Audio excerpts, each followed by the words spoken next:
ETV ప్రేక్షకులకి నమస్కారం. Triple agents of శుభమస్తు కార్యక్రమానికి స్వాగతం. ఈనాడు శుభమస్తు కార్యక్రమంలోని గ్రహఫల మంచంలో గ్రహాల యొక్క స్థితిగతులు, వాటి యొక్క శుభాశుభ ఫలితాల గురించి పరిశీలిద్దాం. అలాగే ఈరోజు 12 రాశుల వారికి ఏ సంఖ్యలు కలిసి వస్తాయి, రంగుల యొక్క ప్రాధాన్యత, ఈరోజు భృగువారం లేదా శుక్రవారం, శుక్రుడి యొక్క పరిపాలన పూర్తిగా ఉంటుంది. శ్రీ మహాలక్ష్మి యొక్క అనుగ్రహం కలగాలంటే శ్రీ లలితాదేవి యొక్క స్మరణ, ఆరాధన ఈరోజు బాగా ఉపకరిస్తుంది. మరి 12 రాశుల వారు శ్రీ లలిత పరమేశ్వరి దేవిని ఎటువంటి ప్రక్రియలతో పూజించాలో తెలుసుకుందాం. గృహంలో పూజా మందిరం ఏ దిశలో ఉండడం ద్వారా అదృష్ట భాగ్యాలను పొందవచ్చో, అదృష్టం ఐశ్వర్యం అనేటువంటి శీర్షికలు తెలుసుకుందాం. ప్రధాన దైవాన్ని గుడిలో ఏ రకంగా నమస్కరించాలి అనేటువంటి అంశాన్ని ఆచారం సంప్రదాయం అనేటువంటి శీర్షికలో పరిశీలిద్దాం. అలాగే ముఖ్యంగా 12 రాశుల వారు ఈరోజు చేపట్టవలసినటువంటి కార్యక్రమాలు ఏమిటో కూడా పరిశీలిద్దాం. ముందుగా నేటి పంచాంగ వివరాలు. శ్రీ హేవలంబి నామ సంవత్సరం చైత్రమాసం, ఉత్తరాయణం, వసంత ఋతువు. ఈరోజు చైత్ర బహుళ దశమి, వివాహం, గృహప్రవేశం, శంకుస్థాపన ఇటువంటి పుణ్య కార్యక్రమాలకి పనికి వస్తుంది. అలాగే వారం భృగువారం లేదా శుక్రవారం, శుక్రుడి యొక్క పరిపాలన పూర్తిగా ఉంటుంది. శుక్ర ప్రీతికి ఈరోజు చేపట్టేటువంటి ఆధ్యాత్మిక కార్యక్రమాలు, పుణ్య కార్యక్రమాలు, అన్నదానం, వస్త్రదానం, శ్రీ మహాలక్ష్మికి చేసేటువంటి పూజాది కార్యక్రమాలు, విష్ణు సహస్రనామ పారాయణ, ఏకాదశ పూర్వక రుద్రాభిషేకం ఇత్యాది కార్యక్రమాలన్నీ కూడా ఐశ్వర్య ప్రాప్తికి దోహదపడతాయి, మహాలక్ష్మి యొక్క అనుగ్రహాన్ని కలిగిస్తాయి. ఈ రోజు నక్షత్రం ధనిష్ట నక్షత్రం. ఈ నక్షత్రంలో ఈరోజు పుట్టేటువంటి వారికి ఏ పాదంలో పుట్టినప్పటికీ దోషం లేదు, శుభప్రదం. అలాగే ఈరోజు ధనిష్ట నక్షత్రంలో పుట్టేటువంటి వారికి కుజ మహాదశతోటి ప్రారంభమవుతుంది. ప్రస్తుతం కుజుడు యొక్క స్థితి వృషభ క్షేత్ర స్థితి. ఇది అనుకూల లగ్నాల్లో ఆధిపత్యత శుభుడైనప్పుడు చక్కటి స్థిరాస్తిని కలిగించడంలో సమర్థత కలిగినటువంటి గ్రహం. రేపు శతభిష నక్షత్రం ఉంది. రేపటి నక్షత్ర బలాన్ని పరిశీలిస్తే నూతన విద్యలు ప్రారంభించడానికి చేసే సర్వ ప్రయత్నాలకు అనుకూలమైన రోజుగా చెప్పవచ్చు. అనారోగ్య సమస్యల తీవ్రతను తగ్గింపజేసుకోవటానికి చేసే ప్రత్యేకమైనటువంటి స్నానాలకు రేపటి నక్షత్ర బలం విశేషంగా యోగిస్తుంది. గృహ సంబంధమైనటువంటి దస్తావేజులు వ్రాయించుకోవటానికి రేపటి నక్షత్ర బలం విశేషంగా యోగిస్తుంది. నూతన వాహనాలు కొనుగోలు చేయటానికి, నూతన ఆభరణాలు ధరించటానికి రేపు అనుకూలమైన రోజుగా చెప్పవచ్చు. లలిత కళలు నేర్చుకోవటానికి చేసే సర్వ ప్రయత్నాలకు రేపటి నక్షత్ర బలం విశేషంగా యోగిస్తుంది. ఈ రోజు భృగువారం లేదా శుక్రవారం, శ్రీ మహాలక్ష్మి యొక్క పూజాది కార్యక్రమాలు, శ్రీ సూక్త విధానంతో చేసేటువంటి పూజలు ఉత్తమ ఫలితాలని, జ్ఞానాన్ని కలిగిస్తాయి, ఐశ్వర్య ప్రాప్తికి దోహదపడతాయి. ఇప్పుడు శుభమస్తు వీక్షిస్తున్నటువంటి ప్రేక్షకులందరికీ శ్రీ మహాలక్ష్మి యొక్క అనుగ్రహం కలగాలని ప్రార్థిద్దాం.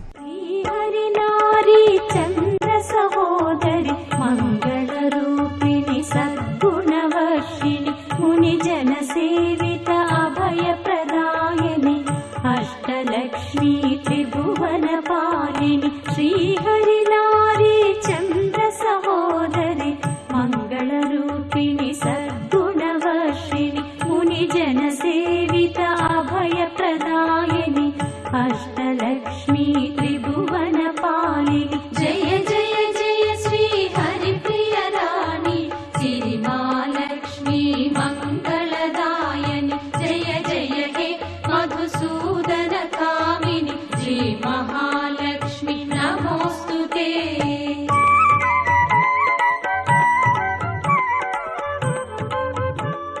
ఇప్పుడు 12 రాశుల వారికి గ్రహాల యొక్క స్థితిగతుల రీత్యా ఏర్పడేటువంటి శుభాశుభ ఫలితాలను పరిశీలిద్దాం. ముందుగా మేషరాశి.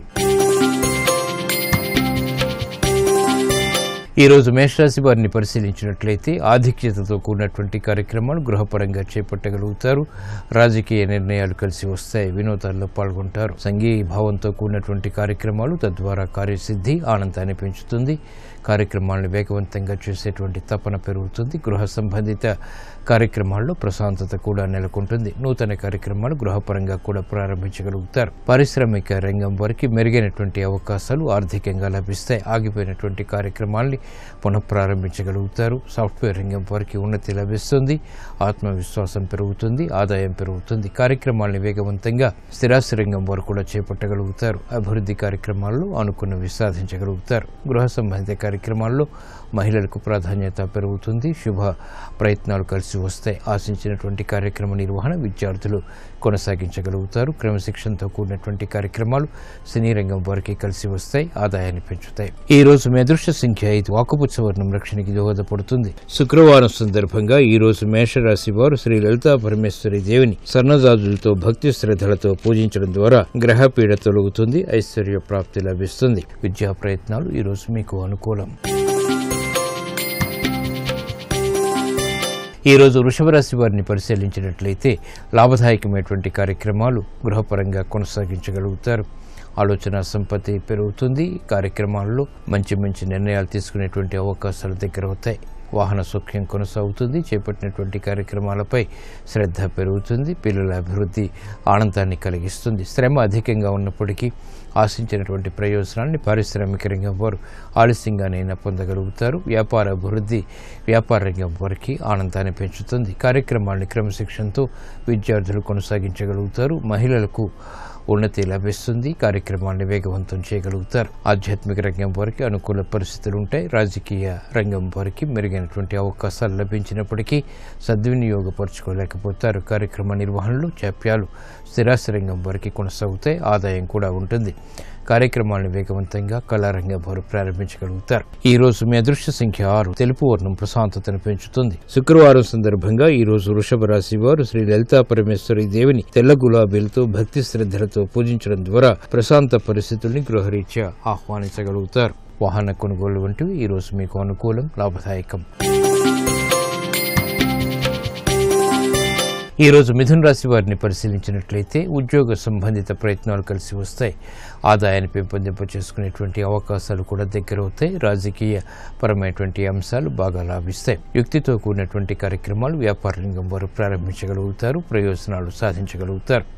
కార్యసిద్ధి పారిశ్రామిక రంగం వారికి కూడా కొనసాగుతుంది. విద్యార్థులకి విద్యలో ఏర్పడినటువంటి ప్రతికూల పరిస్థితుల నుంచి ఉపశమనం లభిస్తుంది. మహిళలకు గృహపరమైనటువంటి ఆనందకర సంఘటనలు చోటు చేసుకుంటే శుభవార్తలు వింటారు. కార్యక్రమాలను వేగవంతంగా పూర్తి చేసేటువంటి ప్రక్రియలు స్థిరాస్తి రంగం వారికి ఉపకరిస్తాయి. వేగవంతమైనటువంటి నిర్ణయాలు వైద్య రంగం వారికి కూడా కలిసి వస్తాయి. అనుకోని సంఘటనల ద్వారా ఏర్పడినటువంటి ప్రతికూలత స్థిరాస్తి రంగం వారికి తగ్గుతుంది. ఈ రోజు మీ అదృష్ట సంఖ్య 1. ఎరుపు వర్ణం ధైర్యాన్ని కలిగిస్తుంది. శుక్రవారం సందర్భంగా ఈ రోజు మిథున రాశి వారు శ్రీ లలితా పరమేశ్వరి దేవిని పారిజాతాలతో భక్తి శ్రద్ధలతో పూజించడం ద్వారా ఆర్థిక వృద్ధి చేకూరుతుంది. ఆధిక్యత పొందుతారు. దూర ప్రయాణాలు ఈ రోజు మీకు అనుకూలం, ఆశించినటువంటి ప్రయోజనాల్ని కలిగిస్తాయి. ఈ రోజు కర్కాటక రాశి వారిని పరిశీలించినట్లయితే అదృశ్య సంఘటనలు గృహరీత్యా చోటు చేసుకుంటే లాభదాయకమైనటువంటి కార్యక్రమాలని ప్రారంభించగలుగుతారు. గతంలో కన్నా మెరుగైనటువంటి పరిస్థితులు ఆర్థికంగా బలాన్ని పెంచుతాయి. గృహంలో ఏర్పడినటువంటి ప్రతికూల పరిస్థితుల్ని అనుకూలంగా మరల్చుకోగలుగుతారు. ఆర్థిక స్తోమత పెరుగుతుంది. కార్యసిద్ధికై చేపట్టేటువంటి కార్యక్రమాల్లో అనుకున్నవి సాధించగలుగుతారు. నూతన ప్రక్రియలు పారిశ్రామిక రంగం వారికి ఉపకరిస్తాయి. భాగస్వాములతో మైత్రి వ్యాపార రంగం వారికి కొనసాగుతుంది. విద్యార్థులకి మెరుగైనటువంటి పరిస్థితులు విద్యాపరంగా లాభిస్తాయి. మహిళలకు ఆనందకర సంఘటనలు ఏర్పడతాయి. గతంలో కన్నా మెరుగైనటువంటి పరిస్థితులు గృహపరంగా ఆత్మవిశ్వాసాన్ని పెంచుతాయి. కార్యక్రమ నిర్వహణలో స్థిరాస్తి రంగం వారికి కూడా మెరుగైనటువంటి అవకాశాలు దక్కుతాయి.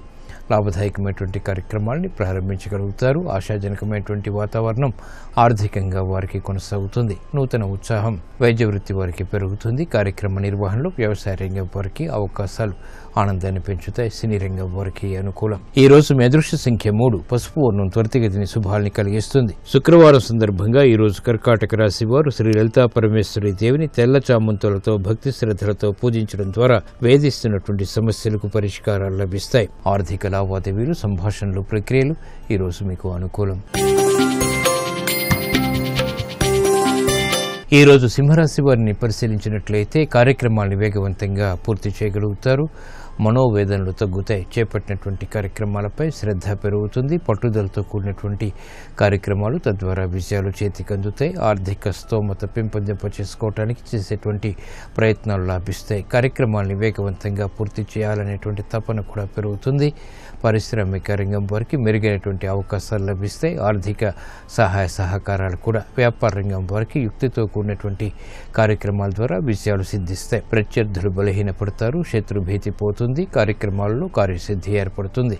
అనువైనటువంటి కార్యక్రమాలు విద్యార్థులకు ఉపకరిస్తాయి. మహిళలకు ఆరోగ్య రక్షణ ఏర్పడుతుంది. ఆరోగ్య సమస్యలకు పరిష్కారాలు లభిస్తాయి. మానసిక వేదనలు స్థిరాస్తి రంగం వరకు తగ్గుతాయి. కార్యక్రమాల్ని సాఫ్ట్వేర్ రంగం వారు పట్టుదలతో పూర్తి చేయగలుగుతారు. ఆశించినటువంటి విజయాలు సాధించగలుగుతారు. కళారంగం వారికి అనుకూలం. సాహిత్య రంగం వారికి పేరు ప్రఖ్యాతులు లభిస్తాయి. ఈ రోజు మీ అదృష్ట సంఖ్య 9. ఎరుపు వర్ణం ధైర్యాన్ని కలిగిస్తుంది. శుక్రవారం సందర్భంగా ఈ రోజు సింహరాశి వారు శ్రీ లలితా పరమేశ్వరి దేవిని నందివర్ధనాలతో భక్తి శ్రద్ధలతో పూజించడం ద్వారా ఆర్థిక విజయాలు వేగవంతమవుతాయి. స్థిరాస్తి నిర్ణయాలు ఈ రోజు మీకు అనుకూలం. ఈ రోజు కన్యారాశి వారిని పరిశీలించినట్లయితే సంబంధ బాంధవ్యాలు మెరుగవుతాయి. ఆలోచన విధానంలో చిరు సమస్యలు ఏర్పడతాయి. అయినప్పటికీ అంతిమ విజయాలు సాధించగలుగుతారు. నూతన స్నేహాల ద్వారా లబ్ధి చేకూరుతుంది. మహిళలు శుభవార్తలు వింటారు. ప్రయాణాల విషయంలో జాగ్రత్తలు వహించాలి. రాజకీయ వ్యవహారాల్లో చిరు సమస్యలు ఆకస్మికంగా తలెత్తుతాయి. వ్యాపార సంబంధిత లావాదేవీల విషయంలో ఆకస్మిక అనుకూల మార్పులు లేకపోలేదు. కార్యక్రమ నిర్వహణలో నైపుణ్యం విద్యార్థులు ప్రదర్శించగలుగుతారు. మహిళలకు ఆనందకర వాతావరణం ఉన్నప్పటికీ ఆందోళనకర పరిస్థితులు కూడా వెనంటి ఉంటాయి. కార్యక్రమాన్ని సాఫ్ట్వేర్ రంగం వారు విఘ్నాలతో పూర్తి చేయగలుగుతారు. వ్యవసాయ రంగం వారికి అనుకూలత ఏర్పడుతుంది. న్యాయవాద వృత్తి వారికి చిరు సమస్యలు వృత్తిలో చోటు చేసుకుంటాయి. ఈ రోజు మీ అదృష్ట సంఖ్య 1. ఎరుపు వర్ణం ధైర్యాన్ని కలిగిస్తుంది. శుక్రవారం సందర్భంగా ఈ రోజు కన్యారాశి వారు శ్రీ లలితా పరమేశ్వరి దేవిని శ్రీగంధంతో భక్తి శ్రద్ధలతో పూజించడం ద్వారా జన్మ బృహస్పతి ద్వారా ఏర్పడేటువంటి మానసిక వైషమ్యాలు తొలగిపోతాయి. మానసిక రుగ్మతలు కనుమరుగవుతాయి. ప్రశాంతత పెరుగుతుంది. విదేశీ లావాదేవీలు, సంభాషణలు, ప్రక్రియలు ఈ రోజు మీకు అనుకూలం. ఈ రోజు తులారాశి వారిని పరిశీలించినట్లయితే కోర్టు సంబంధిత వ్యవహారాల్లో జాగ్రత్తలు వహించాలి. ఆరోగ్య విషయంలో కూడా ప్రతికూలత ఉంటుంది. సాహస నిర్ణయాల ద్వారా చిరు సమస్యలు తలెత్తుతాయి. నూతన కార్యక్రమాల ద్వారా ఏర్పడినటువంటి ప్రతికూలత తగ్గుతుంది. కార్యక్రమ నిర్వహణలో ఏకాగ్రత తప్పనిసరి. మిత్రుల ద్వారా ఏర్పడినటువంటి విభేదాలు తగ్గుతాయి. ఆరోగ్యపరమైనటువంటి చిక్కులకు, సమస్యలకు మహిళలు పరిష్కారాలు పొందగలుగుతారు. ఉద్యోగస్తులు శుభ ప్రయత్నాలు కలిసి వస్తాయి. ప్రాధాన్యత పెరుగుతుంది. గతంలో కన్నా మెరుగైనటువంటి పరిస్థితులు ఆర్థికంగా స్థిరాస్తి రంగం వారిని ఉత్తేజపరుస్తాయి. కార్యక్రమ నిర్వహణలో నైపుణ్యం సాఫ్ట్వేర్ రంగం వారికి పెరుగుతుంది. పునఃప్రయత్నాల ద్వారా విజయాలు సాధించగలుగుతారు. ఆత్మవిశ్వాసం పెరుగుతుంది. ధైర్యంతో కూడినటువంటి కార్యక్రమాలు వైద్య వృత్తి వారు చేపట్టగలుగుతారు. ఆధ్యాత్మిక రంగం వారికి ప్రాధాన్యత పెరుగుతుంది. ఆర్థిక సంబంధిత కార్యక్రమాల్లో ఏర్పడినటువంటి ప్రతిష్టంభన సినీ రంగం వారికి అనుకూలతను కలిగిస్తుంది. ఈ రోజు మీ అదృష్ట సంఖ్య 6. తెలుపు వర్ణం ప్రశాంతతను పెంచుతుంది. శుక్రవారం సందర్భంగా ఈ రోజు తులారాశి వారు శ్రీ లలితా పరమేశ్వరి దేవిని తెల్ల మందారాలతో భక్తి శ్రద్ధలతో పూజించడం ద్వారా గతంలో ఆగిపోయినటువంటి కార్యక్రమాలని పూర్తి చేయగలుగుతారు. ఆత్మవిశ్వాసం పెరుగుతుంది. వాహన నిర్ణయాలు ఈ రోజు మీకు అనుకూలం. ఈ రోజు వృశ్చిక రాశి వారిని పరిశీలించినట్లయితే ఆలోచన విధానంలో మంచి మార్పులు చేకూరుతాయి. సుహృద్భావంతో కార్యక్రమాలను చేపట్టి విజయాలు సాధించగలుగుతారు. ఆత్మవిశ్వాసం పెరుగుతుంది. గతంలో కన్నా మెరుగైనటువంటి పరిస్థితులు గృహపరంగా ఆనందాన్ని పెంచుతాయి. స్నేహితుల ద్వారా లబ్ధి చేకూరుతుంది. ఇతరులకు చేసినటువంటి ఉపకారం ద్వారా పొందినటువంటి ఆనందం ప్రత్యేకతను సంతరించుకుంటుంది. కార్యక్రమ నిర్వహణలో నైపుణ్యాన్ని ప్రదర్శించగలుగుతారు. ఆధ్యాత్మిక కార్యక్రమాలు కలిసి వస్తాయి. వ్యాపార రంగం వారికి మెరుగైనటువంటి అవకాశాలు ఆర్థికంగా ఆనందాన్ని పెంచుతాయి. కార్యక్రమ నిర్వహణలో నైపుణ్యం విద్యార్థులు ప్రదర్శించగలుగుతారు. ప్రతిభ గుర్తింపబడుతుంది. మహిళలకు గృహపరమైనటువంటి కార్యక్రమాల్లో ఆలోచన విధానంతో కూడినటువంటి నిర్ణయాల ద్వారా సత్ఫలితాన్ని పొందగలుగుతారు. ఆర్థిక సంబంధిత సమస్యలకు స్థిరాస్తి రంగం వారు పరిష్కారాలు పొందగలుగుతారు. క్రీడా రంగం వారికి అనుకూలం. వ్యవసాయ రంగం వారికి స్తోమత పెరుగుతుంది. ఆర్థిక విషయాలు కూడా కలిసి వస్తాయి. ఈ రోజు మీ అదృష్ట సంఖ్య 1. పసుపు వర్ణం త్వరితగతిని శుభాన్ని కలిగిస్తుంది. శుక్రవారం సందర్భంగా ఈ రోజు వృశ్చిక రాశి వారు శ్రీ లలితా పరమేశ్వరి దేవిని తెల్లగన్నేరు పూలతో భక్తి శ్రద్ధలతో పూజించడం ద్వారా ఏలినాటి శని ద్వారా ఏర్పడేటువంటి వ్యయాన్ని నియంత్రించగలుగుతారు. అనుకూల పరిస్థితులు గృహంలో చోటు చేసుకుంటాయి. ఆనందాన్ని కలిగిస్తాయి. ఉద్యోగ ప్రయత్నాలు ఈ రోజు మీకు అనుకూలం. ఈరోజు ధనుసు రాశి వారిని పరిశీలించినట్లయితే వాహన సౌఖ్యం కొనసాగుతుంది. సంభాషణలు రుచిస్తాయి. నూతన కార్యక్రమాలకు శ్రీకారం చుట్టగలుగుతారు. విసిగిపోయినటువంటి సమస్యల నుంచి ఉపశమనం లభిస్తుంది. వ్యాపార సంబంధిత లావాదేవీల్లో ఆగిపోయినటువంటి కార్యక్రమాలని పునఃప్రారంభించగలుగుతారు. వ్యాపార దక్షత పెరుగుతుంది. కార్యక్రమాలను వేగవంతంగా పూర్తి చేయాలనేటువంటి ప్రక్రియలు ఉపకరిస్తాయి. అనుకోని సంఘటనల ద్వారా ఏర్పడినటువంటి విభేదాలు స్థిరాస్తి రంగం వారికి తగ్గుతాయి. కార్యక్రమ నిర్వహణలో వైద్య వృత్తి వారికి తిరిగి గుర్తింపు లభిస్తుంది. నూతన ఉత్సాహం పెరుగుతుంది. సంబంధ బాంధవ్యాలు కూడా పెరుగుతాయి. ఈ రోజు మీ అదృష్ట సంఖ్య 9. ఎరుపు వర్ణం ధైర్యాన్ని కలిగిస్తుంది. శుక్రవారం సందర్భంగా ఈ రోజు ధనుసు రాశి వారు శ్రీ లలితా పరమేశ్వరి దేవిని సన్నజాజులతో భక్తి శ్రద్ధలతో పూజించడం ద్వారా నష్టద్రవ్య ప్రాప్తి చేకూరుతుంది. నష్టాల్ని భర్తీ చేసుకునేటువంటి శక్తి సామర్థ్యాలు లభిస్తాయి. గృహ కార్యాలు కార్యక్రమాలు ఈ రోజు మీకు అనుకూలం. ఈరోజు మకర రాశి వారిని పరిశీలించినట్లయితే ప్రయాణాల ద్వారా ప్రయోజనాలు సాధించగలుగుతారు. మానసిక ప్రశాంతత పెరుగుతుంది. ఆశించినటువంటి కార్యక్రమాల్లో అనుకున్న విజయాలు సాధించగలుగుతారు. విద్యాపరమైనటువంటి విషయాల్లో అనుకూలత ఏర్పడుతుంది. కార్యసిద్ధితో కార్యక్రమ నిర్వహణ కొనసాగించగలుగుతారు. ఆత్మవిశ్వాసం కూడా పెరుగుతుంది. అదృశ్య సంఘటన గృహరీత్యా ఆహ్వానించగలుగుతారు. గతంలో చేసినటువంటి పొరపాట్లు సవరించుకునేటువంటి అవకాశాలు కూడా దగ్గరవుతాయి. నూతన ఉత్సాహం కళారంగం వారికి పెరుగుతుంది. ఆర్థిక స్తోమత కూడా నూతన కార్యక్రమాలు సినీ రంగం వారు కూడా ప్రారంభించగలుగుతారు. ఆధ్యాత్మిక రంగం వారికి ప్రశాంతత పెరుగుతుంది. నూతన కార్యక్రమాల్లో ఆశించినటువంటి ఫలితాలను పొందగలుగుతారు. క్రమశిక్షణతో కూడినటువంటి కార్యక్రమాలు విద్యార్థులకి రాణిస్తాయి. మహిళలకు ఆరోగ్య రక్షణ ఏర్పడుతుంది. ఆరోగ్య సమస్యలు పరిష్కరింపబడతాయి. కార్యక్రమ నిర్వహణలో నైపుణ్యం సాఫ్ట్వేర్ రంగం వారికి పెరుగుతుంది. నూతన ప్రణాళికలు తద్వారా విజయాలు ఆత్మవిశ్వాసాన్ని పెంచుతాయి. ఈ రోజు మీ అదృష్ట సంఖ్య 5. ఆకుపచ్చ వర్ణం రక్షణకి దోహదపడుతుంది. శుక్రవారం సందర్భంగా ఈ రోజు మకర రాశి వారు శ్రీ లలితా పరమేశ్వరి దేవిని పారిజాతాలతో భక్తి శ్రద్ధలతో పూజించడం ద్వారా శుభ ప్రయత్నాలు కలిసి వస్తాయి. ఆర్థిక ప్రయత్నాలు ఈ రోజు మీకు అనుకూలం. ఈరోజు కుంభరాశి వారిని పరిశీలించినట్లయితే మానసిక ధైర్యం పెరుగుతుంది. సోదర ప్రేమ లభిస్తుంది. సహాయ సహకారాలు కూడా లభిస్తాయి. స్థిరాస్తి విషయాల్లో మెరుగైనటువంటి అవకాశాలు పొందగలుగుతారు. నూతన కార్యక్రమాలు వృత్తిపరంగా చేపట్టగలుగుతారు. గతంలో చేసినటువంటి పొరపాట్ల ద్వారా ఏర్పడినటువంటి అవమానకర సంఘటనలు అనుకూలంగా మరల్చుకోగలుగుతారు. కార్యక్రమ నిర్వహణలో నైపుణ్యం పెరుగుతుంది. ఏకాగ్రత పెరుగుతుంది. అభివృద్ధి కార్యక్రమాలు సాఫ్ట్వేర్ రంగం వారికి కలిసి వస్తాయి. సినీ రంగం వారికి నష్టద్రవ్య ప్రాప్తి ఏర్పడుతుంది. కార్యక్రమాల్ని వేగవంతంగా కళారంగం వారు కూడా పూర్తి చేయగలుగుతారు. అభివృద్ధి కార్యక్రమాల్లో సాఫ్ట్వేర్ రంగం వారికి ఉత్తేజం లభిస్తుంది. కార్యక్రమాన్ని వేగవంతంగా పారిశ్రామిక రంగం వారు కూడా చేపట్టగలుగుతారు. రాజకీయ లబ్ధి రాజకీయ రంగం వారికి చేకూరుతుంది. ఈ రోజు మీ అదృష్ట సంఖ్య 6. తెలుపు వర్ణం ప్రశాంతతను పెంచుతుంది. శుక్రవారం సందర్భంగా ఈ రోజు కుంభరాశి వారు శ్రీ లలితా పరమేశ్వరి దేవిని తెల్లచామంతులతో భక్తి శ్రద్ధలతో పూజించడం ద్వారా అష్టమ బృహస్పతి ద్వారా ఏర్పడేటువంటి అతి ప్రతికూలత ప్రమాదాలు కనుమరుగవుతాయి. ప్రశాంతత పెరుగుతుంది. ఆర్థిక లావాదేవీలు సంభాషణలు ప్రక్రియలు ఈ రోజు మీకు అనుకూలం. ఈ రోజు మీనరాశి వారిని పరిశీలించినట్లయితే కార్యక్రమాల్లో ఏర్పడినటువంటి విఘ్నాలు తొలగిపోతాయి. చేపట్టినటువంటి కార్యక్రమాల్లో విజయాలు సాధించగలుగుతారు. మానసిక ప్రశాంతత పెరుగుతుంది. ఆరోగ్య రక్షణ ఏర్పడుతుంది. సంభాషణల ద్వారా ఏర్పడినటువంటి ప్రతికూల పరిస్థితులు తగ్గుతాయి. విభేదాలు కూడా సమసిపోతాయి. నూతన కార్యక్రమాలు గృహరీత్యా ఆనందాన్ని పెంచుతాయి. స్వతంత్ర నిర్ణయాలకు ఉపక్రమించగలుగుతారు. ఉద్యోగస్తులకి శుభ ప్రయత్నాలు కలిసి వస్తాయి. ఉన్నతికి చేపట్టేటువంటి కార్యక్రమాల్లో ప్రోత్సాహం ప్రాధాన్యత పెరుగుతాయి. కార్యక్రమాలను వేగవంతంగా మహిళలు కూడా పూర్తి చేయగలుగుతారు. ఆత్మవిశ్వాసం పెరుగుతుంది. మానసిక ధైర్యం కలిగి ఉంటారు. చేపట్టినటువంటి కార్యక్రమాలు స్థిరాస్తి రంగం వారికి కలిసి వస్తాయి.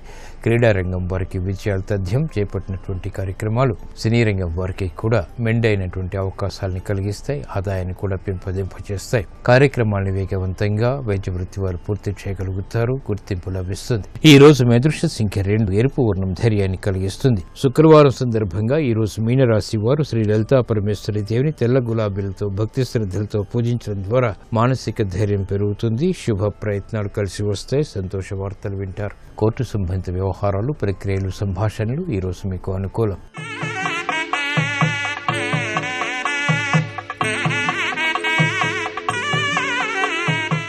గృహంలో పూజా మందిరం ఏ దిశగా ఉండడం ద్వారా అదృష్ట భాగ్యాల్ని పొందవచ్చు అనేటువంటి అంశాన్ని అదృష్టం ఐశ్వర్యం అనేటువంటి శీర్షికలో పరిశీలిద్దాం. పూజా మందిరాన్ని ఇంటిలో ఈశాన్య దిక్కులో ఏర్పాటు చేసుకోవాలి. తూర్పు ఉత్తర దిక్కుల మధ్య ఉన్న ప్రాంతమే ఈశాన్యం. పూజ చేసుకునేవారు తూర్పు లేదా ఉత్తర దిక్కులకు తిరిగి కూర్చోవడం మంచిది. అంటే దైవాన్ని పడమటి వైపు గాని దక్షిణ వైపు గాని ఉండేలా అమర్చుకోవాలి.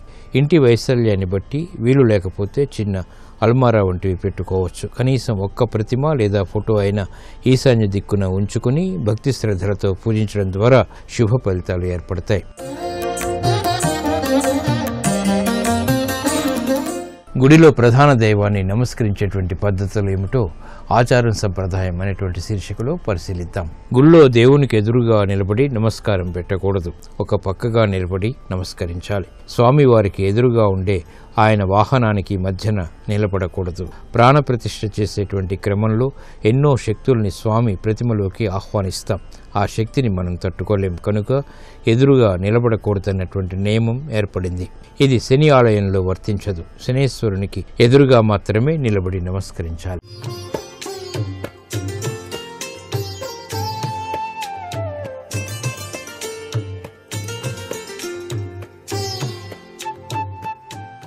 XXX డిటర్జెంట్ సోప్ శుభమస్తు కార్యక్రమంలో గృహబలం అంశానికి స్వాగతం. ఒక గృహ నిర్మాణం చేసేటప్పుడు ముందుగానే ఆ గృహ నిర్మాణానికి కావలసినటువంటి వస్తువుల సేకరణలో చక్కగా అవగాహన తత్వంలో సేకరించి మంచి వస్తువులుగా గృహ నిర్మాణానికి ఉపయోగించేటువంటి లక్షణాలు పాటించినట్లయితే కలకాలం ఆ గృహం నిలుస్తుంది అని చెప్పేసి చెప్పచ్చు. సహసిద్ధంగా అందంగా అమర్చేటువంటి నేలపైన పరిచేటువంటి రాళ్ళు చాలామంది వివిధ రకరకాలైన రాళ్ళు ఉపయోగిస్తూ ఉంటారు. కొంతమంది మార్బుల్స్, కొంతమంది టైల్స్, గ్రానైట్స్ ఇట్లాంటివి. ఈ మార్బుల్ కొన్నవాళ్ళు నేలపైన పడుకోబెట్టకూడదు. ఆ మార్బుల్స్ కొనగానే వాటిని జాగ్రత్తగా గోడకి ఆనించి ఉంచాలి. ఇకపోతే స్టీలు కొన్నప్పుడు కూడాను ఆ స్టీల్ని నిల్వ చేసేటువంటి విధి విధానంలో కూడా నేలపైన కాకుండా రాళ్లను కానీ కర్రలను కానీ పేర్చి వాటిపైన నిల్వ చేయటం చాలా మంచిది. గృహ నిర్మాణం చేసే ముందుగా ఇవన్నీ కూడా దృష్టిలో పెట్టుకోవడం మంచిది. ఇక శంకుస్థాపన అనంతరం ఈ యొక్క నిర్మాణ సమయంలో అనేక సందేహాలు వస్తూ ఉంటాయి. సహసిద్ధంగా ఎంత లోతు తవ్వాలి, ఎంత వెడల్పు తీయాలి, ఎలా తీస్తే బాగుంటుంది, ఇట్లాంటి సందేహాలు సహసిద్ధంగా కలుగుతూ ఉంటాయి. అందుచేత పునాదులు ఎంత లోతు తవ్వటం మంచిది అనేటువంటి విషయం కూడా అవగాహన ఉండాలి. సహజసిద్ధంగా ఎవరైనా సరే 3 అడుగుల వెడల్పు 3 అడుగుల లోతులో పునాదులు తవ్వుతారు. ఇంటి పిల్లర్లకు మాత్రం 4 అడుగుల పొడవు 4 అడుగుల వెడల్పు 5 అడుగుల లోతు తక్కువ కాకుండా గట్టి మట్టి తగిలే వరకు కూడా పునాదులు తీయటం చాలా మంచిది. నల్లరేగడి భూముల్లో ఎంత లోతు తవ్వినప్పటికీ కూడాను గట్టి పొర అనేటువంటిది తగలదు. కాబట్టి నల్లరేగడి నేలలో సరైనటువంటి ఫౌండేషన్ ఏర్పాటు చేయాల్సి ఉంటుంది. కాబట్టి అది అనుభవజ్ఞులైనటువంటి ఆ నిర్మాణకారులు అలాంటి లక్షణాలతో నిర్మాణం చేస్తారు. పునాదుల్లో రాళ్ళు ఉన్నప్పుడు ఏం చేయాలి? సహసిద్ధంగా పునాదులతో వేటప్పుడు రాళ్ళు బయటపడుతుంటాయి. ఆ రాళ్ళు ఉన్నప్పుడు ఏం చేయాలంటే వాటిని తొలగించడమే చాలా మంచిది. ఆ రాళ్ళు ఆమెనే ఉంచి కట్టడం కన్నా కూడా. అలా కాకుండా పునాది మొత్తం కూడా రాయిగా కనుక ఉంటే 4 మూలల్లో కూడాను 4 మధ్యలో 4 చొప్పున రంధ్రాలు అలా డ్రిల్ చేసి ఆ రంధ్రంలో 16 mm రాడ్లు బిగించి ఫౌండేషన్ వేస్తారన్నమాట. ఇక ఇంటి గోడలు నిర్మాణం చేసేటప్పుడు ఎటువంటి జాగ్రత్తలు తీసుకోవాలో కూడా గ్రహించాల్సిన పరిస్థితి ఎంతైనా ఉంది. ఇటుకలను వాడటానికి ముందు తప్పనిసరిగా బాగా తడపాలి. ఇటుకను తడిపి కనుక నిర్మాణం చేస్తే స్ట్రాంగ్గా ఉంటుంది. 2 ఇటుకల మధ్య వేసేటువంటి సిమెంటు ఇసుకల మిశ్రమం మందం ఉంది చూసారా, అది చిటికిన వేలు మందం కన్నా ఎక్కువగా ఉండకూడదు. ఒక పాలు సిమెంటుకు 8 పాళ్ళ ఇసుక అంటే 1:8 మిశ్రమంగా వాడి నిర్మాణం చేయటం చాలా చక్కటి యోగాన్ని సిద్ధింపజేస్తుంది. రోజుకు సుమారు 5 అడుగుల కంటే ఎత్తుగా నిర్మించకూడదు. ప్రతి వరుసకు కూడాను తప్పనిసరిగా తూకం చూసి పరిశీలిస్తూ ఉండాలి. పెండులం అంటారు దాన్ని. ఆ పెండులంతో జాగ్రత్తగా పరిశీలించి గోడంతా కూడా చక్కగా వస్తున్నదా, అడ్డదిడ్డంగా ఉందా అనేది కూడా పరిశీలించాల్సిన పరిస్థితి ఎంతైనా ఉంటుంది ఇంటి నిర్మాణం చేసేటప్పుడు. అడ్డం జాయింట్లను గట్టిగా గీత పడేలా చెక్క ముక్కలతో రుద్దాలి. దానివల్ల సిమెంటు మిశ్రమం గట్టిగా కూర్చబడి గీత ఏర్పడుతుంది.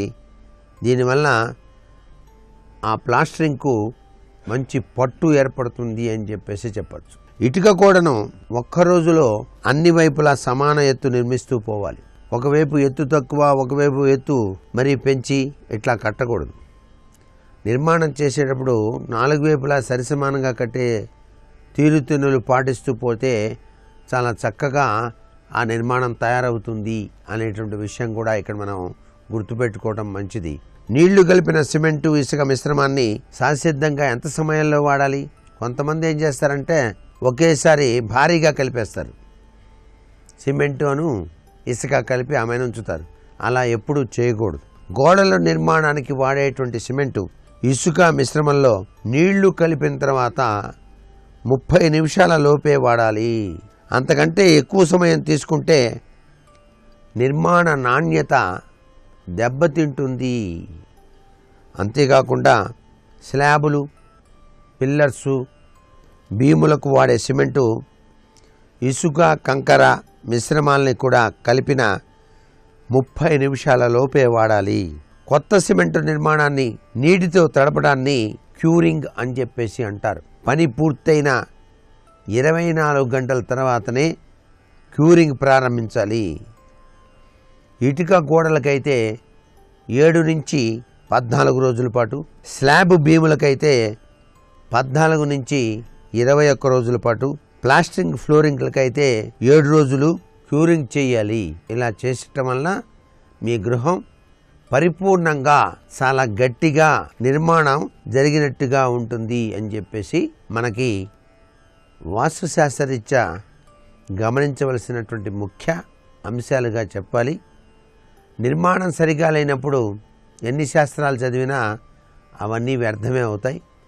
అందుచేత కేవలం వాస్తు ఒకటే కాదు, నిర్మాణ బలం ఎలా ఉంది అనేటువంటి విషయాల్ని కూడా అవగాహన ప్రతి ఒక్కరూ చేసుకోవాలనేటువంటి తలంపుతో అందరికీ ఈ విషయాల్ని మనం తెలియజేస్తూ ఉన్నాం. పరమేశ్వరుడు అనుగ్రహం కోసం ఈశ్వరార్చన చేసినటువంటి సత్ఫలితంగానే ఈశ్వరుడి యొక్క అనుగ్రహం వల్లనే ఎవరైనా సరే గృహం కట్టుకోవడం జరుగుతుంది అనేటువంటిది కూడా మనం మర్చిపోకూడదు.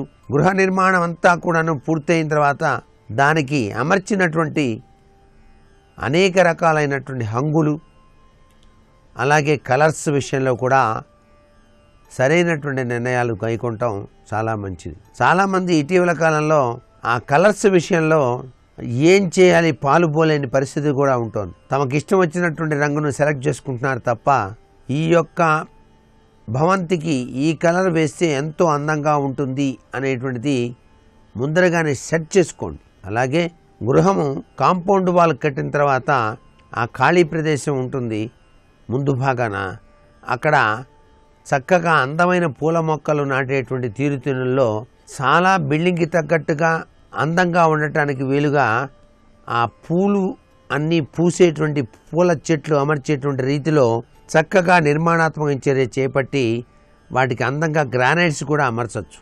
ఇవన్నీ కూడా దృష్టిలో పెట్టుకొని అందానికే మరింత అందంగా మీ గృహం ఉండేటట్టుగా తీర్చిదిద్దుకొని ఆనందంతో జీవితాన్ని గడుపుతారా? మరికొన్ని ముఖ్య విషయాలు రేపటి శుభమస్తు కార్యక్రమంలో తెలుసుకుందామా? సర్వే జనా సుఖినో భవంతు.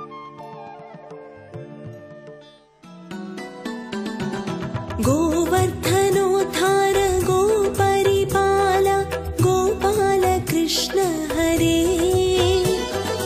गोपिकलोला गोपाल बाला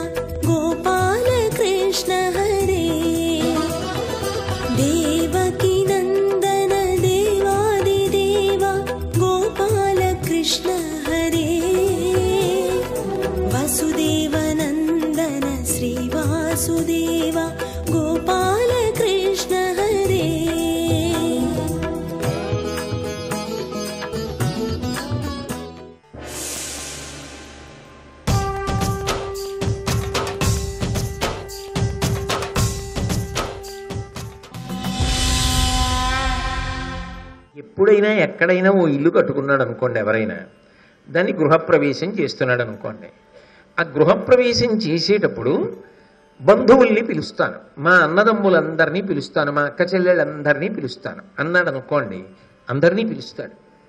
బంధువుల్ని పిలుస్తానంటే బంధువుల్ని పిలుస్తాడు, స్నేహితుల్ని పిలుస్తానంటే స్నేహితుల్ని పిలుస్తాడు. కానీ ఎవరో ఒక్కడితోటే గృహప్రవేశం అని చెప్పి వాణ్ణే తీసుకొచ్చి వాడు ఎందుకు వెళ్తున్నాడో అవటం వాడికి అనుమానం రాకుండా ప్రవర్తిస్తాడా ఎవడైనా?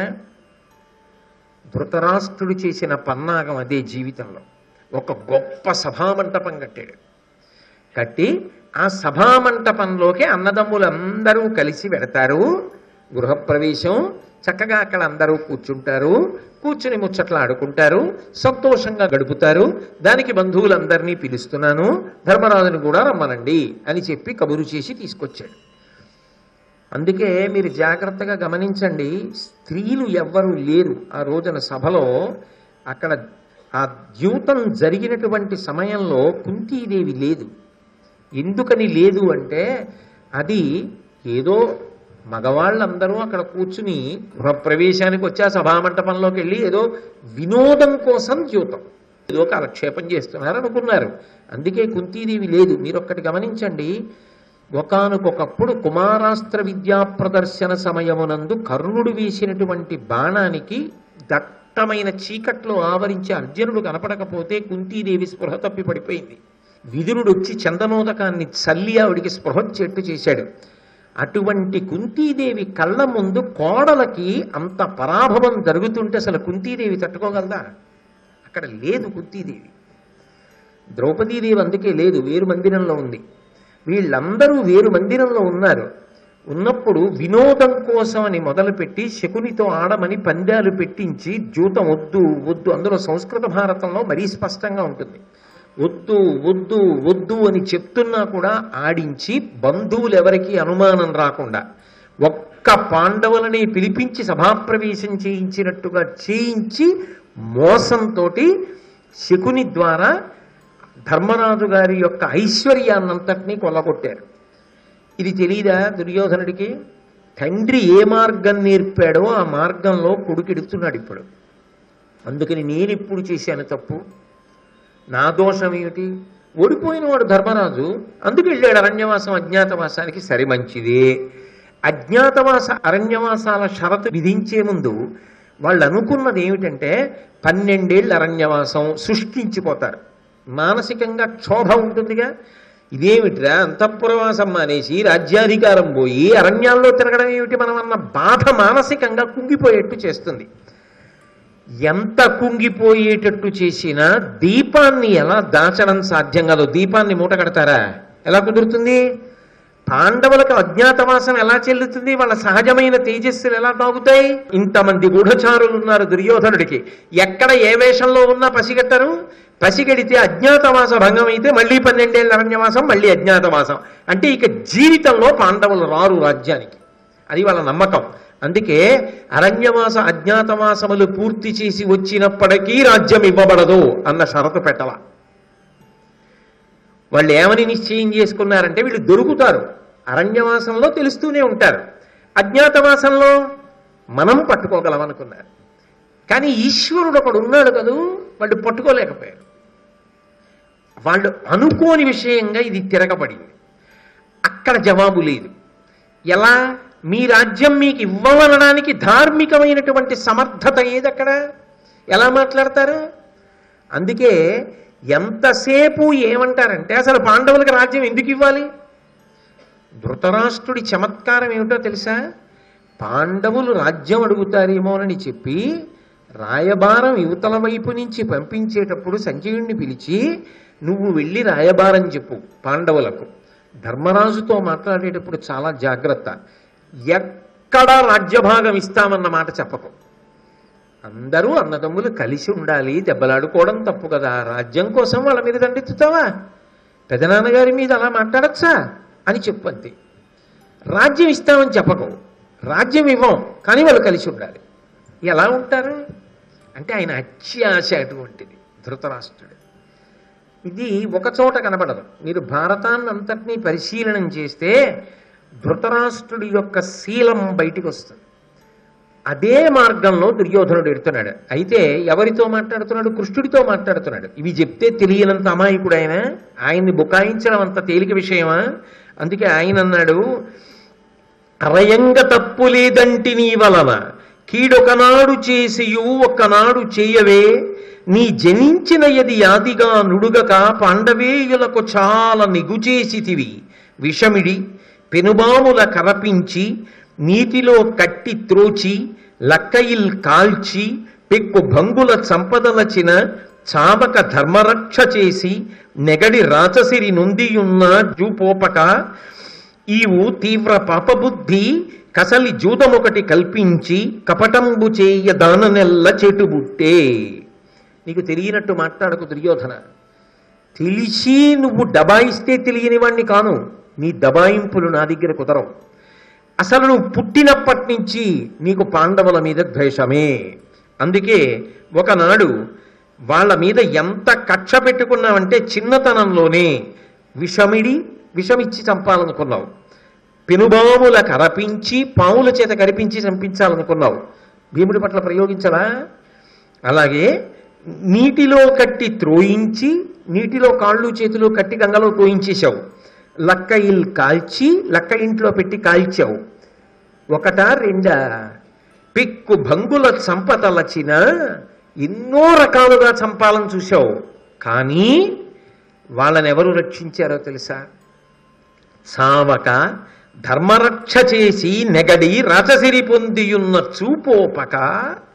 నువ్వు ఎంత చేసినా ఎంత బలహీనులన్నా వాళ్ళ ధర్మం వాళ్ళని రక్షించి వాళ్ళు పెరిగిపోయి రాజసూయం కూడా చేసి సార్వభౌమ పదవికి ధర్మరాజు ఎదిగిపోతే చూడలేక కక్ష పట్టి చిట్ట చివరికి ఈ తీవ్ర పాపబుద్ధి గసలి జూదమొకటి కల్పించి కపటంబు చేయ దాననెల్ల చెటు పుట్టే. ఇక వాళ్ళతో యుద్ధం చేసి గెలవలేరని కపటజ్యూదాన్ని ఏర్పాటు చేసి పాండవుల యొక్క సిరిని హరించావు. నేనేం చేశానంటావే? చేసినవాడివి నువ్వు కాదా? ఇవన్నీ ఒకెత్తు. నువ్వు కడుక్కోలేని మహాపాపం ఒకటి ఉంది. వాళ్ళకి రాజ్యం తిరిగిచ్చేయగలవేమో. ఈ లోకంలో ఎవ్వడూ చెయ్యరానిది, చెయ్యనిది, చెయ్యకూడనిది ఒక మహాదోషాన్ని దుర్యోధన నువ్వు చేశావు. అన్నదమ్ముల నెత్తంబులాడి సతుల తలలు పట్టి సభాస్థలంబులకు ఈడ్చి చీరలొలిపింతురే ఇట్టి వారి నిందు తలవుమా నీ ఒకండవు తక్క అధిపా. లోకంలో అన్నదమ్ముల్ని నాశనం చేయడానికి వాళ్ళని మాయాద్యూతంలో ఓడించి రాజ్యభ్రష్టుల్ని చేయడమే కాకుండా అన్నదమ్ముల భార్య ఏమవుతుంది? వదిన గారు. అటువంటి ఆవిడ్ని జుట్టు పట్టి సభలోకి ఈడ్పించి ఆమె యొక్క వస్త్రములను లాగేసే ప్రయత్నం చేశారే, ఆమెని సభలో అంత దారుణంగా నిలబెట్టే ప్రయత్నం చేశారే, నువ్వు తప్ప ఇలా చేసేవాడు లోకంలో ఎక్కడైనా ఉంటాడా? నువ్వే తప్పులు చేయలేదా? నీకేమీ తెలీదా? అన్నీ ధర్మరాజు గారు చేసుకున్నాడా? ఇవన్నీ ధర్మరాజు చేశాడా? కాబట్టి ఇప్పటికైనా నీ మానాన నువ్వు తప్పు తెలుసుకుని ప్రవర్తిస్తే సంధి కుదురుతుంది. అన్నిటికన్నా పెద్ద దోషం ఏమిటో తెలుసా? అక్కడితో ఆగలేదు. నువ్వు కర్ణుడు ఆ రోజున అన్న మాటలు, మీ నవ్వులు, మీ చేష్టితములు మీరు పరిహారము చెల్లించకుండా పోయేవి కావు. అందుకే నువ్వు యుద్ధాన్ని కోరుకుంటున్నావు. కాబట్టి నీకు పాండవులతో పొత్తు కిట్టదు అన్న విషయం నాకు స్పష్టంగా తెలుసు. అయినా అందరి శ్రేయస్సు కోసం సంధి జరగాలి జరగాలి జరగాలి అని తాపత్రయపడి ఇంత కష్టపడి చెప్తున్నాను. ఇప్పటికైనా నా మాట విను, బాగుపడతావు అని ఇన్ని దుర్యోధనుడికి చెప్తే పక్కకి వెళ్ళిపోయాడు దుష్టచతుష్టయంతో కలిసి. తాను, దుశ్శాసనుడు, శకుని, కర్ణుడు నలుగురు పక్కకెళ్ళి మాట్లాడుకుంటుంటే దుశ్శాసనుడు అన్నాడు, అన్నయ్య నువ్వు ఆ సభలోనే కూర్చుంటే చాలా ప్రమాదం. కృష్ణుడి యొక్క వాగ్ధాటికి భీష్మద్రోణులు కూడా తల పంకిస్తున్నారు. అవును, నిజమే. ఆయన చెప్తున్నది సత్యం. రాజ్యం పాండవులది, వాళ్ళకెందుకు ఇవ్వరు అర్ధరాజ్యం అని. సభ నీకు ఎదురు తిరిగే అవకాశం ఏర్పడుతోంది. నిన్ను మాటల చేత నిగ్రహిస్తున్నాడు కృష్ణుడు. దీని వలన ఉపద్రవం ఏర్పడే పరిస్థితి వస్తోంది. అది రాకుండా ఉండాలి అంటే ఈ కృష్ణుణ్ణి బంధించేయడం మంచిది. బంధించి కారాగారంలో పడేద్దాం. పడేస్తే పాండవులకు రెక్కలు విరిచేసినట్టే. వాళ్ళు ఇక యుద్ధానికి రాలేరు. ఎందుకంటే వాళ్ళకి తల్లి, తండ్రి, గురువు, దైవం, సచివుడు అన్నీ కృష్ణుడే. కాబట్టి మనం తొందరపడదాం అని అనుకునేంతలో గాంధారీదేవి ధృతరాష్ట్రుడి కన్నా 1,000,000 రెట్లు గొప్పది. సుస్పష్టంగా అడిగింది ధృతరాష్ట్రుడిని, నిజంగా నువ్వు రాజ్యం ఇవ్వాలనుకుంటే నీకు అడ్డుపడిన వాడెవరు అని అడిగింది. ఎందుకు ఇవ్వవు అని అడిగింది. మహాతల్లి ఆవిడ చెప్పింది, కానీ ఆ కాపట్యానికి అలవాటు పడిపోయిన వాడు ధృతరాష్ట్రుడు పంచి ఇస్తాడా? కొడుకులు ఏం చేస్తున్నారో తెలియనివాడు కాడు, అన్నీ తెలుసు. తనకి తెలియనట్టు, తనకి ఇష్టం లేనట్టు ప్రవర్తిస్తూ ఉంటాడు. అది ఆయన యొక్క కాపట్యం. సరే, ఎప్పుడైతే వీళ్ళ నలుగురు గాంధారి పిలిచిందని ఒకసారి సభలోకి వచ్చి కూడా మళ్ళీ బయటికి వెళ్ళి వాళ్ళల్లో వాళ్లే మంతనాలు ఆడుకుంటున్నారో అర్థమైంది, కృష్ణుణ్ణి బంధించడానికి ప్రయత్నం జరుగుతోంది అని. వెంటనే సాత్యకి కృతవర్మకి కనుసైగ చేశాడు, నువ్వు వెంటనే చతురంగ బలాలతో కోట బయట సిద్ధంగా ఉండు, యుద్ధం ఏ క్షణంలోనైనా రావచ్చు, లోపల నేనుండి కృష్ణ పరమాత్మని రక్షించుకుంటాను. ఆయనని వేరొకరు రక్షించాలా? వేరొకరు రక్షించక్కర్లేదు, కానీ వాళ్ళ ప్రేమ అటువంటిది. కాబట్టి నేను లోపల ఉంటాను, కృతవర్మ నువ్వు బయట ఉండి మనం కృష్ణుణ్ణి క్షేమంగా బయటికి తీసుకెళ్ళిపోయి ఊరు దాటించి మళ్ళీ ఉపప్లావ్యంలో ప్రవేశపెట్టి ధర్మరాజు గారి దగ్గర జరిగిన విషయాన్ని చెప్పవలసి ఉంటుంది. కాబట్టి అంతా జాగ్రత్తగా ఉండండి హెచ్చరిక జారీ చేశాడు. దుర్యోధనుడు దుష్టచతుష్టయంతో కలిసి కృష్ణ పరమాత్మని బంధించడానికి సిద్ధపడి లోపలికి వస్తున్నాడు. కృష్ణుడు చూసి ధృతరాష్ట్రుడి వంక తిరిగి, చూశావా, నీ కుమారుడు ఒంటరివాణ్ణని, నా పక్కన ఎవరూ లేరని, రాయబారానికి వచ్చానని నన్ను బంధించి చెరసాలలో పెట్టడానికి ప్రయత్నిస్తున్నాడు అని ఒక్కసారి తన విశ్వరూప ప్రదర్శనం చేశాడు.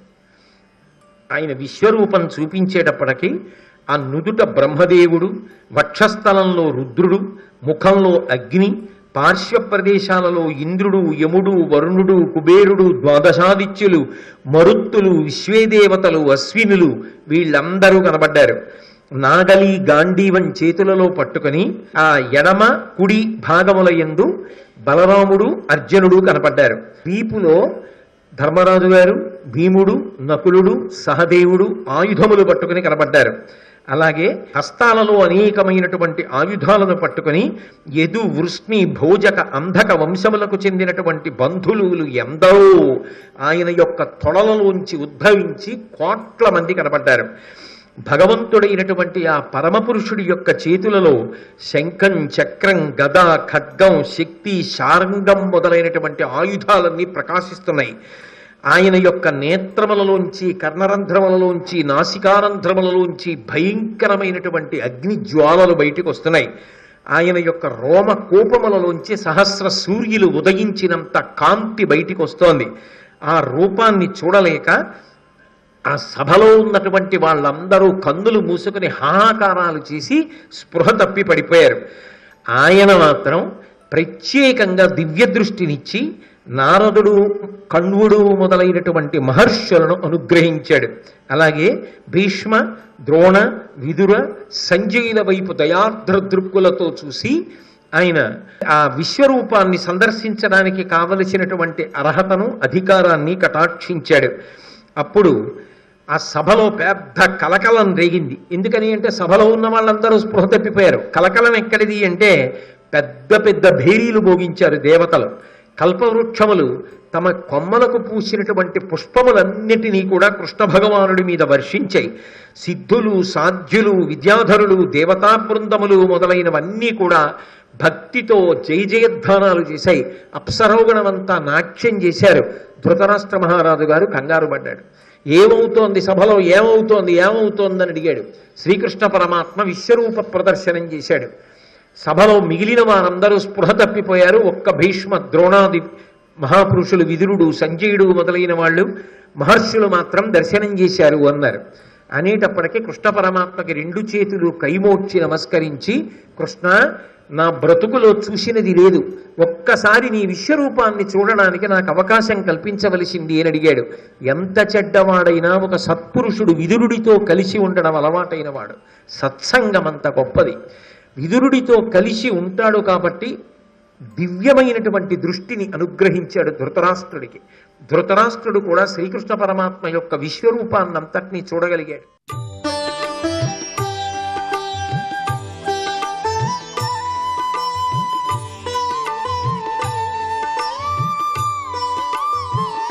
సర్వం శ్రీ ఉమామహేశ్వర పరబ్రహ్మార్పణం.